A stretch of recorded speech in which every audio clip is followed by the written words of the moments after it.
Iniciábamos este espacio platicando con usted sobre lo desencajada que vimos ayer a su señoría, la excelentísima alcaldesa Sandra Cuevas, duquesa preanredista del reino de Cuauhtémoc, luego de que la cacharan en la movida, luego de que la cacharan con las manos en la masa, luego de que el contralor de la Ciudad de México junto con varios policías hicieran un cateo en las oficinas de precisamente la alcaldía de Cuauhtémoc y encontraran lonas y aproximadamente 13,000 panfletos con propaganda sumamente asquerosa para atacar a la jefa de gobierno Claudia Sheinbaum, comprobando que la que incurre en violencia política en razón de género es ella y no nosotros por criticarla, como ella, pues vamos, dispuso en una persecución junto al Instituto Electoral de la Ciudad de México, en la que amedrentaron a nuestro compañero Vicente Serrano, acusándolo de violencia política en razón de género. Bueno, pues es esto, y eso porque nosotros sí la criticamos, pero mire, nuestras críticas son carentes de situaciones genéricas, ¿eh? Las críticas que hemos hecho de ella se deben a su muy lamentable gestión, a sus irregularidades en su gobierno, al racismo que ejerce, al clasismo que ejerce y a sus escándalos. Y mire, a pesar de todo esto, Sandra Cuevas, muy desencajada, se enfrentó a policías ayer, a contralores, amenazó a la jefa de gobierno y al final incluso, muy desencajada le digo, en el pináculo del cinismo, luego de decir que ella es la que iba a demandar a Sheinbaum, en el pináculo del cinismo, públicamente, frente a los medios de comunicación, incita a sus empleados a agredir a la jefa de gobierno, una especie de arenga en la que les pregunta, ¿a quién le vamos a partir su madre? Y estos hijos de su mal dormir todavía responden, ¡a Claudia! No, si está esta señora, bueno, le digo, pero no es la única que está desencajada. Creo que ella, en estos momentos, y Lorenzo Córdoba, Ciro Murayama y otros desencajados, representan de cuerpo entero a esa oposición que, mire, yo no me atrevo a llamarles conservadores. Yo considero que se les debe llamar fascistas. Le voy a decir en unos momentos más por qué. Con definición del libro de texto, ¿eh? No me voy a quedar así en puras habladas. Vamos a utilizar la definición del libro de texto. Pero miren, se lo planteo porque precisamente ayer que veíamos a Sandra Cuevas desencajada, también tuvimos a un personaje como Lorenzo Córdoba y su pioresnada, por decirlo así, Ciro Murayama, haciendo una serie de planteamientos terribles, muy desesperados, en una especie de restaurante, hotel, no me quedó claro, ¿no? Pero siendo los principales árbitros electorales que tenemos, esos señores que, insisto, pueden tener la ideología que quieran, ¿no? Son libres como todos los seres humanos de tener su propia ideología, por supuesto que sí, claro que son libres de hacerlo, definitivamente, pero como árbitros electorales se tiene que quitar ese gorro de fascistas conservadores, se tiene que poner el gorro de la democracia. Ayer demostraron, insisto, muy desencajados, que no representan a los mexicanos en materia electoral, que más bien demostraron que son parte de un partido político, que el Instituto Nacional Electoral es un partido político en estos momentos, en eso lo han convertido. Y dando una serie de patadas de ahogado, el clasista y racista consejero presidente del INE, acusa al secretario de Gobernación, Adán Augusto López, de presuntamente haber pedido a los senadores de Morena durante una reunión que descuartizaran al INE. Escuche la palabra fuerte, descuartizar. Eso es lo que existe en el subconsciente de estos, pues no sé si llamarles conservadores, de estos fascistas. Siempre términos y conceptos violentos. ¿Descuartizar? ¿Descuartizar, Lorenzo Córdoba? Estas son algunas de las declaraciones, tenemos varias. Vamos a escuchar al muy desencajado Lorenzo Córdoba. Vea cómo se mueve, vea los ademanes que hace. Mire cómo se puso la cosa. ¿Cuándo se va a impugnar y qué se va a impugnar? Va a haber dos impugnaciones que como institución el INE va a presentar. Lo que nosotros podemos presentar contra normas inconstitucionales como las que colectivamente asumimos son estas que integran el Plan B, se presentarán a través de controversias constitucionales y vamos a presentar dos controversias constitucionales. Una en contra de las dos normas que ya están publicadas, y esto ocurrirá a principios de febrero. Otra en contra de las que es inminente que se publiquen. El autoritarismo tiene prisa, así que y seguramente se publicarán a principios de febrero. Y vamos a presentarlas probablemente a finales de ese mes para que podamos tener los consejeros que nos vamos, y los consejeros que toman la defensa, continúan con la defensa del INE, posibilidad incluso de tener la interlocución en los ámbitos jurídicos que se prevé con la Suprema Corte de Justicia. Pero además vamos a presentar todos los recursos adicionales que estén a nuestro alcance. Se han presentado acciones de inconstitucionalidad, se van a presentar otras seguramente, en todas concurriremos presentando amicus curiae, es decir, elementos adicionales para que la Suprema Corte de Justicia pueda normar un juicio lo más informado posible. Queremos que la Corte cuente con la información de la que renegó el Congreso de la Unión. Al INE no se le preguntó nada, a pesar de que lo ofrecimos desde hace meses, para hacer esta reforma. Por eso la reforma plantea lo que plantea. Porque es una reforma, como ayer pudieron verlo ustedes, compañeras y compañeros, que ni siquiera los que la votaron a favor la leyeron. De ese tamaño la irresponsabilidad. Margarita, las cifras, la danza de cifras no coinciden ni siquiera entre ellos. Lo que dice el presidente que se va a ahorrar, 3.500 millones de pesos, no coincide con lo que dice el secretario de Gobernación, 5.000 millones de pesos. Es que así hicieron la reforma, a ciegas, sin leerla, sin información.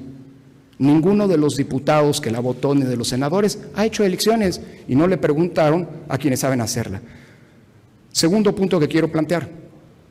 Lo que conocieron ayer, el informe que presentó el INE, no es un informe como ayer quiso vender alguno de estos que no tienen gen democrático, Fabiola.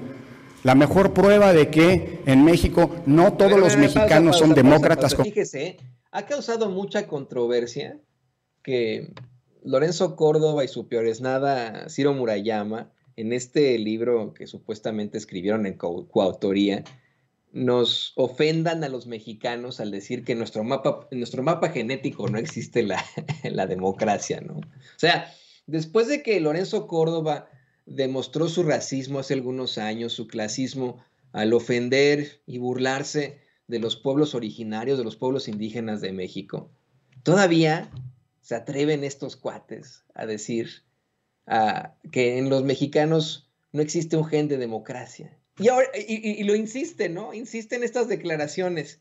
Es verdaderamente lamentable. Le digo, no nos vamos a quedar solamente con esto, también le vamos a presentar con muchísimo gusto en unos momentos más ese archivo de cuando fue racista en 2015 y que pues ese audio, ¿no? Esa llamada que tuvo, llamada que en efecto pues no le costó el trabajo ni nada. Ni siquiera que perdiera su respetabilidad, como dice el mismo López Obrador. No, así de sencillo, pues creo que ofreció una explicación más, no disculpa, y se acabó. Pero este es el desesperado, desencajado Lorenzo Córdoba, quien manoteando con ademanes muy violentos, sigue explicando pues por qué imponen esta guerra legal contra el Plan B a la reforma electoral. Continúe, don David, le tenemos más declaraciones, obviamente. La mejor prueba de que en México no todos los mexicanos son demócratas convencidos es justamente donde estamos. Esta reforma es producto del autoritarismo, de una visión autoritaria. Y ya que en esas estamos, por cierto, a lo mejor la cercanía del presidente con miembros de su gabinete, que son los autores precisamente de las conductas que él describió hace 30 años, es los que lleva a pensar que México no ha cambiado nada. Él ha ganado la presidencia en elecciones libres y auténticas, en donde cada voto se contó debidamente, es la mejor prueba Él es la mejor prueba de que el México de hoy no tiene nada que ver con el México autoritario del que algunos de los miembros de su gabinete fueron responsables. A lo mejor esa cercanía impide ver con claridad las cosas. Bien, no conforme con sus planteamientos ridículos, el hipócrita autodenominado defensor de la democracia se atreve también a decir que si las cosas en México no han cambiado es por culpa de López Obrador, ¿no? De su gabinete. E insisto, también ahí yo insisto en muchas cosas, hago muchos paréntesis. Aquí no estamos defendiendo a un presidente, a un movimiento social o político, a un partido. Estamos buscando defender la verdad y tratamos de llevar su voz, que es la más importante, la de usted que nos ve y que nos escucha, a todos los foros, a todos los planteamientos, a todos los micrófonos.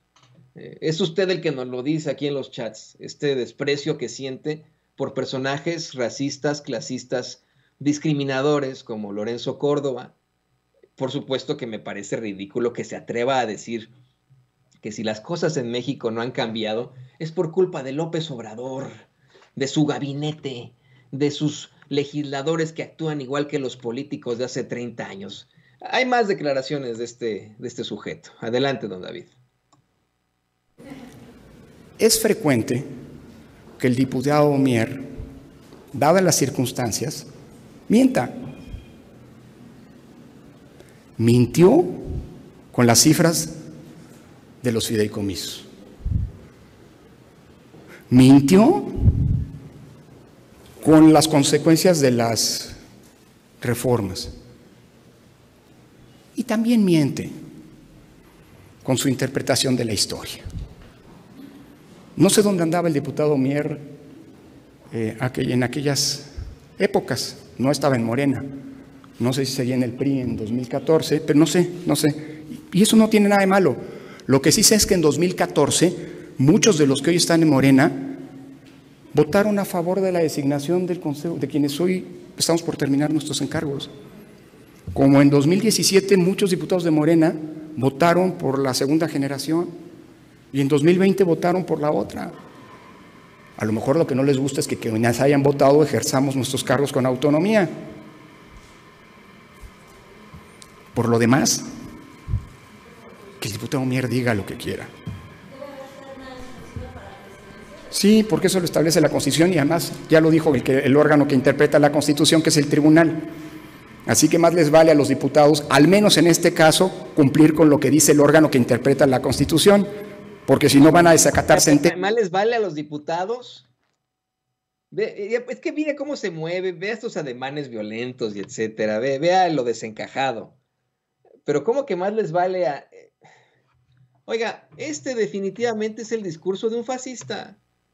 El de él, el de Sandra Cuevas, el de Kenia López Rabadán, el de Xóchitl Gálvez, el de Lili Téllez, el de la mayoría de los alcaldes del PAN, el de muchos personajes del PRI, es de racistas. Mire, hoy en día le llamamos en las redes sociales fachos a esos despreciables y nefarios que nos discriminan abiertamente y sin pelos en la lengua. Expresan su racismo y clasismo contra nosotros, contra los mexicanos en lo general. Pero la verdad es que esos cabrones no son conservadores, como eufemísticamente les llama el mismo López Obrador, ni tampoco son solo de derecha. No, señoras y señores, son fascistas. Y está de definición del libro de texto, miren, ellos son los que querían, o más bien los que serían felices con una autocracia centralizada como la que instauró el PRI por décadas, o como la que ejercía el mismo Felipe Calderón del PAN, al verdaderamente militarizar a México y al dominar las instituciones con una serie de reformas que nadie impugnó en las cámaras. O sea, hoy están impugnando en todas las cámaras, en la Cámara de Diputados, en la Cámara de Senadores, cualquier tipo de determinación, reforma o cambio que impulsa a López Obrador, pero a Felipe Calderón no le cuestionaron ni un poquitito, ¿no? No es esa autocracia centralizada. hablan de autocracia en estos momentos de que, no, es que es de ridículo. Mira, ellos son los fascistas mexicanos del PRIAN-RD que sí han expresado una y otra vez su creencia en una jerarquía social natural. Ellos son los fascistas que chillan cuando el presidente les llama aspiracionistas. Pues mire, parte de ese concepto del libro de texto que le estoy contando del fascismo es la subordinación a los intereses individuales, ¿no? El aspiracionismo es fascista. Esa es la realidad. Solamente a mí me importa a mí, yo, mi familia, se acabó y voy a salir adelante. La mano invisible de Adam Smith, que solamente la menciona una vez Adam Smith en su libro La riqueza de las naciones, no se cumple. El aspiracionismo es fascista. El fascismo también es la subordinación a los intereses individuales. Por favor, ¿no? Bueno, ellos son los fascistas que directamente nos han agredido físicamente a los ciudadanos progresistas, como ocurrió, no sé si ya se les olvidó, con el despreciable Junior Pelón Gómez, cuando atacó en un restaurante a nuestro querido compañero y amigo Vicente Serrano. Insistimos, es del libro de texto, que el fascismo rechace que la violencia sea inherentemente negativa y que ve como medios de gobierno precisamente la violencia política, como la que ejerció el imbécil diputado del PAN, Santiago Torreblanca, con su poder como congresista, como legislador panista, al precisamente agredir a Vicente Serrano, nada más y nada menos que nuestro cuerpo legislativo más importante, el Congreso de la Unión. Recordará usted, este tipejo lo agredió mientras Vicente hacía entrevistas ahí en el Congreso de la Unión, en la Cámara de Diputados, ¿no? Imagínense. Y estos son los fascistas que ven a la guerra como un medio de gobierno, como la guerra contra el narco que estableció Felipe Calderón para legitimarse en el cargo, ¿no? Su supuesta guerra que pues seguimos sufriendo los mexicanos. Digo supuesta porque hoy en el juicio del siglo, acusan a su secretario de Seguridad Pública, a Genaro García Luna, de conspirar para traficar cocaína y de recibir millones de dólares de un cártel de la droga para que los dejara operar libremente. Bueno, de eso y de muchas cosas más, lo han exhibido los testigos. Insisto, una guerra que desafortunadamente seguimos sufriendo los mexicanos, o como ese golpe de Estado al que constantemente están llamando esos asquerosos, nefarios fascistas que justifican su racismo una y otra vez. Racismo como el que sufrimos todos los mexicanos en voz de quien hoy es el consejero presidente del INE, Lorenzo Córdoba, y que hoy establece una guerra jurídica en contra del Plan B a la reforma electoral. No se nos olvida esto, Lorenzo Córdoba. Nunca se nos va a olvidar. Señor presidente, a tus órdenes. Perdóname, ¿puedes hablar? Sí, dime, ¿me escuchas? Nada, en camino ya al hotel, ya hice mis trámites, ya les di asesoría a los de los pueblos indígenas, cabrón. Eso, carajo.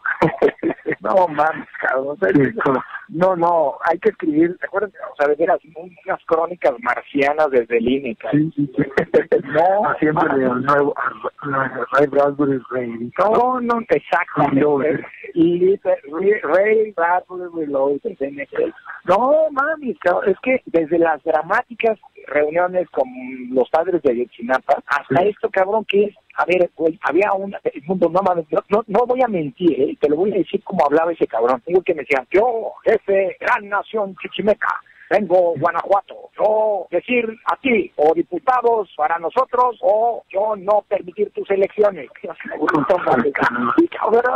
Cuando te estoy diciendo, tú no vas a decir, se ve que este güey, yo no sé si sea cierto que hable así, cabrón, pero no mames, dio mucho llanero solitario, cabrón, con eso de toro, cabrón, no mames, cabrón, o sea, no mames, no, faltó decir, que le faltó decir, yo, gran jefe, toro sentado, líder, gran nación chichimeca. No mames, cabrón, no mames, no, está de pánico, cabrón. No mames, pero o acabamos muy divertidos o acabamos el psiquiatra de aquí, cabrón, ¿eh?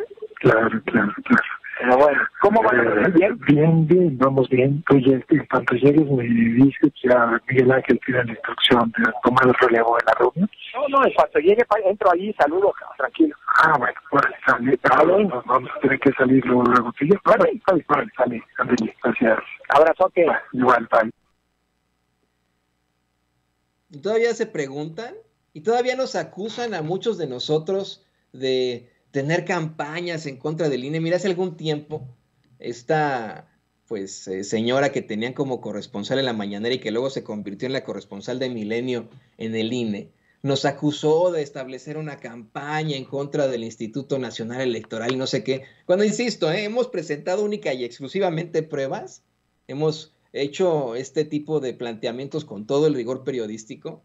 También Sandra Cuevas, acuérdese, lo mencionamos del principio, estableció toda una persecución, dispuso una persecución junto al Instituto Electoral de la Ciudad de México contra Sin Censura, amedrentando a Vicente Serrano y acusándonos de violencia política en razón de género por críticas que son fuertes. Aquí en Sin Censura, en efecto, las críticas contra el INE, contra Sandra Cuevas y contra todos son fuertes, pero carentes siempre de situaciones genéricas, carentes de intolerancia, de racismo, de discriminación, que son inherentes de estos cuates, los fascistas que quieren retomar el poder, ¿no? Cuestionamientos, por ejemplo, a Sandra Cuevas le decía, por su muy lamentable gestión, por sus irregularidades, por su racismo, por su clasismo y escándalos. Este mismo concepto se aplica a Lorenzo Córdoba. Críticas muy fuertes por su muy lamentable gestión, irregularidades, racismo, clasismo y escándalos. O sea, no, de verdad, es que está de locos, pero aún así tienen todo el apoyo de los medios de comunicación corporativos, todo el apoyo, Ayer no se lo pudimos poner, desafortunadamente, pero yo por supuesto que lo quería exhibir. Ayer, en la conferencia de prensa mañanera, como si se tratara de una representante del INE, nuestra compañera corresponsal de Grupo Fórmula, Sara Pablo, le restregó en la cara a López Obrador que los consejeros del INE, encabezados por Lorenzo Córdoba y Ciro Murayama, determinaron que se interpongan todos los recursos jurídicos para frenar el plan B a la reforma electoral, asegurando que pone en riesgo las elecciones. Bueno, todo esto se lo planteaba, pues, ¿no? Sara Pablo, ahí, al presidente López Obrador.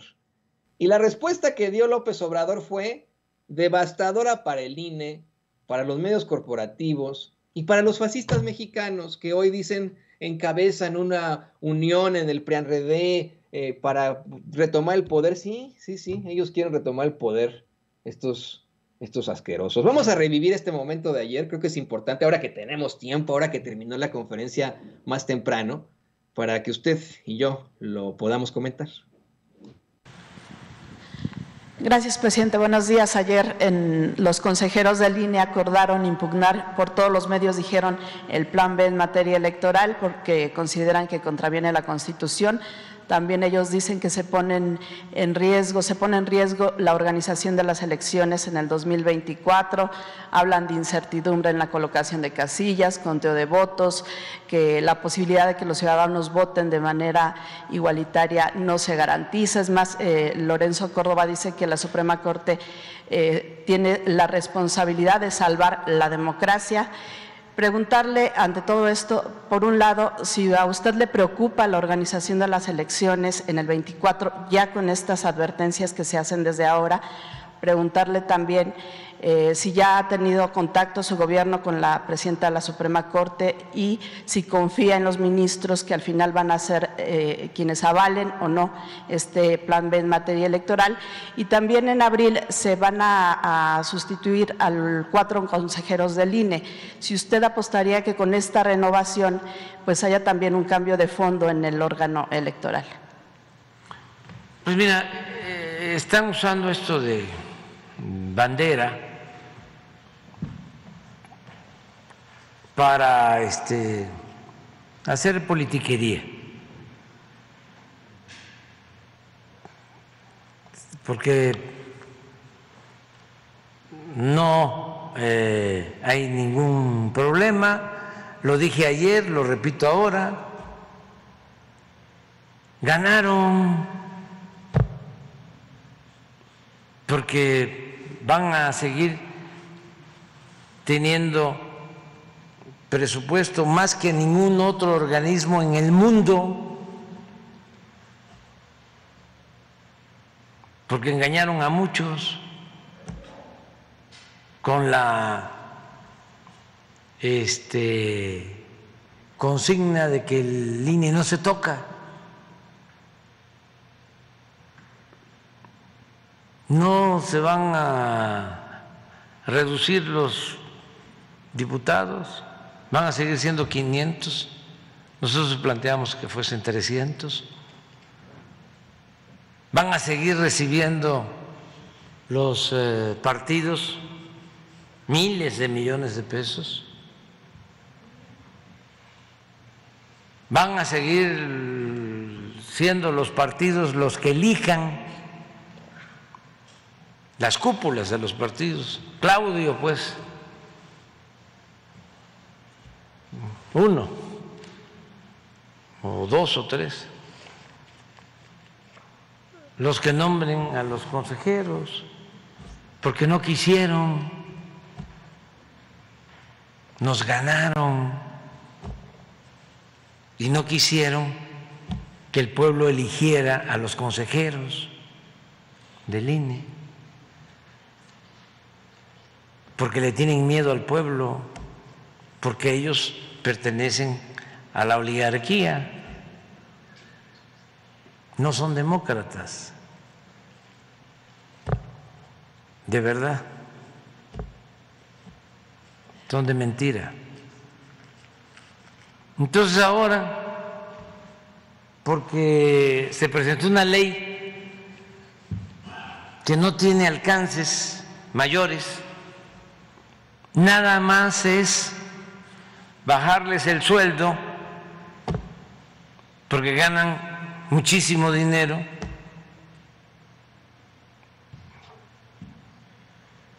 y derrochan dinero público. También eso les molesta. ¿Cómo se va a poner en riesgo una elección si quien ha hecho valer la democracia en el país ha sido el pueblo, no ellos? Los que ponen en riesgo la elección son ellos siempre, no son ellos los que permiten el relleno de urnas y la falsificación de actas. No son las autoridades electorales las que se roban los paquetes, no son las autoridades electorales las que permiten la compra del voto.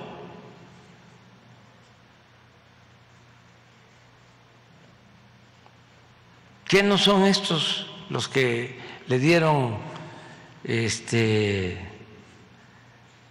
registro a candidatos a la presidencia que no cumplían los requisitos por consigna, porque se los pidió el presidente de ese entonces?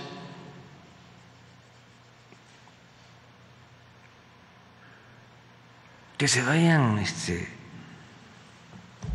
a engañar a otra parte.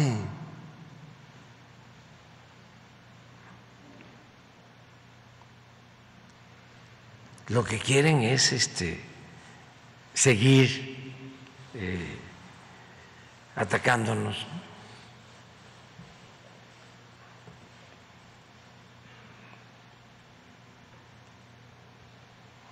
A lo mejor lo que están buscando ahora es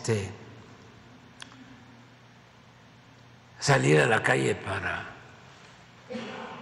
decir el INE no se toca, pero lo del fondo sea el decir García Luna no se toca.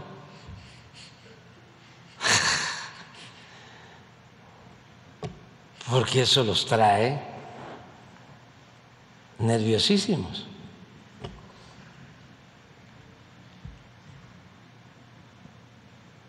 Entonces están inflando, ¿no? Un supuesto problema.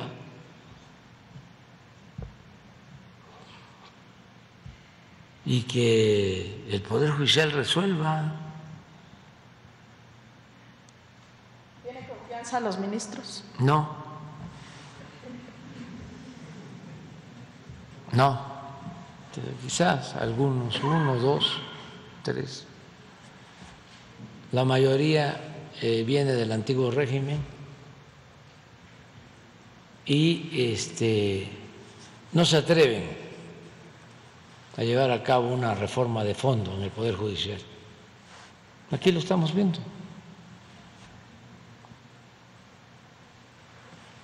Lo que predomina, lo que impera, es que solo se castiga al que no tiene con qué comprar la inocencia.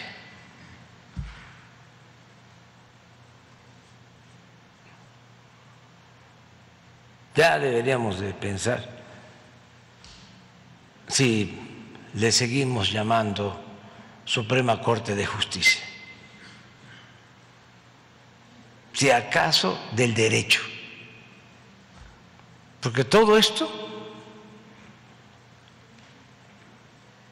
se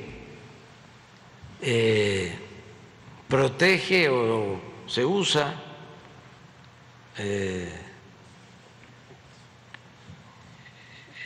como excusa en todo esto que estamos viendo, la liberación de presuntos delincuentes, se utiliza como excusa el derecho. Imagínense un juez que sabe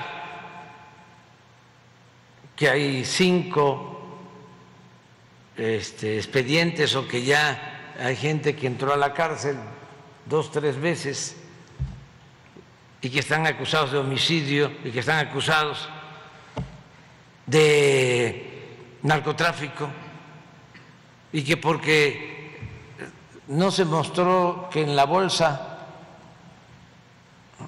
había una pistola, no fue prueba contundente, suficiente, luego entonces se deja en libertad al presunto delincuente.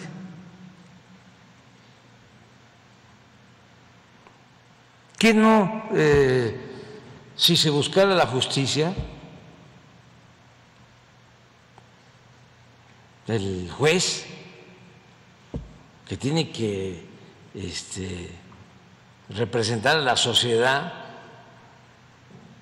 para que no se cometan injusticias, ¿qué no puede decirle al Ministerio Público? Te regreso esto, está mal integrada tu averiguación, reponga el procedimiento, te falta esto, porque es un asunto muy delicado.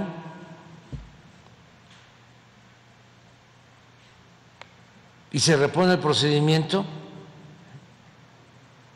y se demuestra que sí debe de quedar detenida la persona. Bueno, lo que acaba de suceder en Oaxaca con la saxofonista.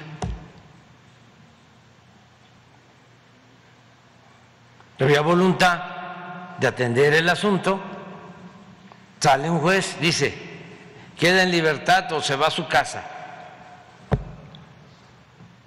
Dice otro juez, por participación del gobierno del Estado, no podemos tenerlo en su casa porque no tenemos para cuidarlo y además es un riesgo y es un agravio. ¿Cómo? Si hay un intento de feminicidio, además es un asunto público, ¿Se va a dejar así, en libertad? Se repuso el procedimiento y ahí está. ¿Por qué? Se buscó la justicia. Lo que sea, o sea, eso va a depender de lo que se sigue haciendo en busca de la justicia. Por eso se cambió la Ley Nacional de Detenciones, presidente, para que puedan los policías detener a los delincuentes inmediatamente. No, lo que se busca es que no haya impunidad,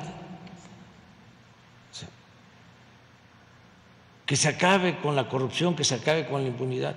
Entonces me preguntan sobre el Poder Judicial. No, pues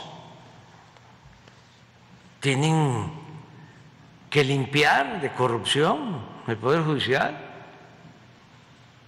Yo creo que ayer me hablaban de que la presidenta de la Suprema Corte hablaba de que había que reactivar todo el sistema anticorrupción. Pues que empiece por el Poder Judicial. Ya tuvo Tiene bastante trabajo, con todo respeto. Ahí está el Consejo de la Judicatura. Ustedes que son investigadores, mirones profesionales, hagan un estudio de 10 años para acá, no se vayan tan atrás. 20.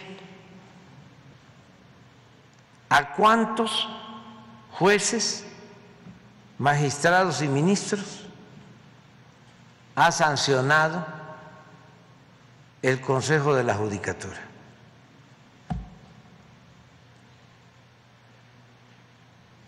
Pídanles ese informe y van a ver que el Poder Judicial es como el castillo de la pureza.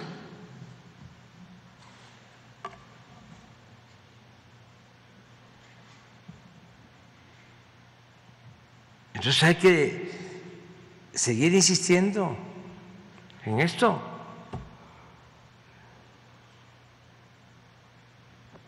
Y ahí están metidos los conservadores. Esto de la maestra Yasmín, ahí estaban todos. Y los de la UNAM, y los periodistas articulistas del conservadurismo, y los intelectuales alcahuetes del régimen corrupto, todos ahí. Hace como 3 días hubo una resolución de la Suprema Corte de algo sobre detenciones, sobre el registro, sí, de que se registrara a todos los que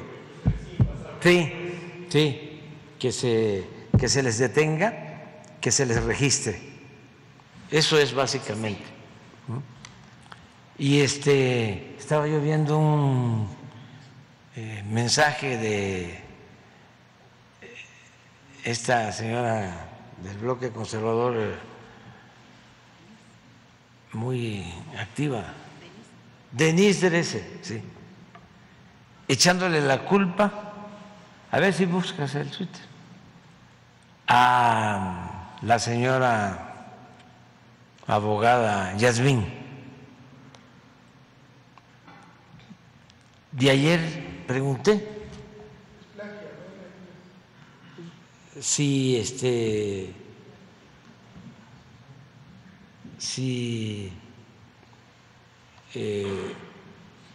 era nada más Yasmín y 2 los que habían votado. No, 8 de 11. Y sin embargo, ella le echa la culpa a Yasmín. Viéndolo mal, pues lo que habían resuelto.